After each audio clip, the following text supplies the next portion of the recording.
Hi guys, good morning, good afternoon, good evening. Guys, mag-harvest ako ng talbos ng kamote dahil gugulay. Nag-harvest na rin po ako ng kamatis. Dito lang po yan sa mga aking pananim. Yan po. Kasi Monday ngayon, walang tinda na gulayan. Kaya sa amin dito, walang problema kasi nga may mga pananim po ako ng yan, gulay. Yan. Yan po. Sarap pa ito ng talbos. Ayun po, may sitaw pa nga ako dito. May sitaw pa po ako dito. Yan. Oh, kompleto na.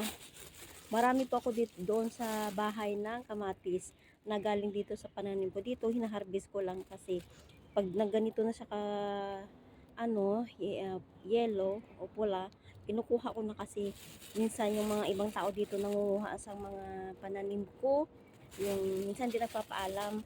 Halimbawa, hihingi sila sa akin ng basil, tapos nangunguha din sila ng sitaw or kamatis ko, yan. Kaya inuunahan ko na sila.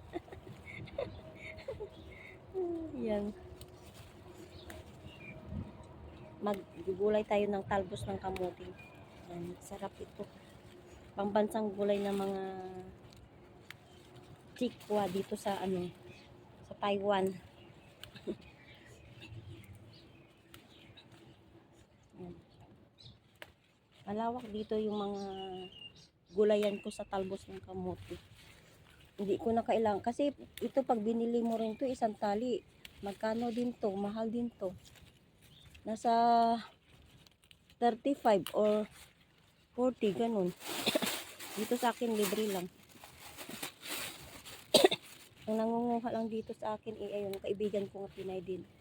Ewan ko ngayon baka marami siya sigurong gulay kaya hindi siya dito pumunta sa akin.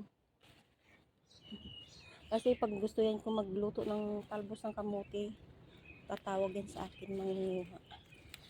Dito sa part na to, dito marami na Hindi ko na kailangan lumayo pa sa iba. Manguha ng talbos ng kamote.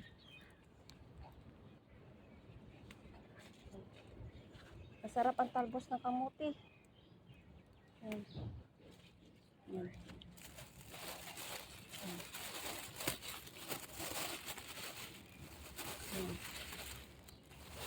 Yan ako sa kabila.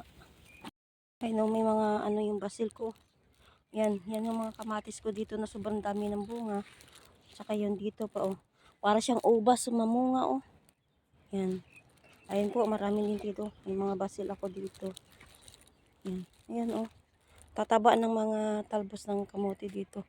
Yung talbos niya nagtatago. Ito na guys, nakuha ko. Talbos ng kamote at may kamatis na ako. Thank you watching my video. Pa-like naman po, pa-subscribe. Thank you everyone.